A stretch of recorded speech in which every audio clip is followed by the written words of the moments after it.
Mahadev digital Uchdi ચેનલમાં આપનું હાર્દિક સ્વાગત છે. ઉચડી ગામે ઉચડિયા મહાદેવના મંદિર ખાતે દીપમાળાનું આયોજન.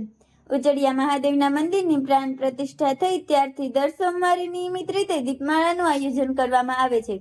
આ પવિત્ર પરંપરા ગામના શિવભક્ત ભક્તિભાવથી જોડાઈ રહ્યા છે.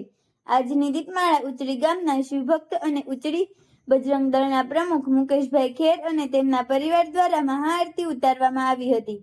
આજે ભારે વરસાદ હોવા છતાં પણ દીપમાળા કરવામાં આવી. આ પાવન અવસરે શિવભક્તો ઉપસ્થિત રહી ઉચડિયા મહાદેવના દર્શન અને આશીર્વાદ મેળવ્યા. અમારો વિડીયો સારો લાગે તો લાઈક, શેર અને સબસ્ક્રાઇબ કરવાનું ભૂલશો નહીં. હર હર મહાદેવ.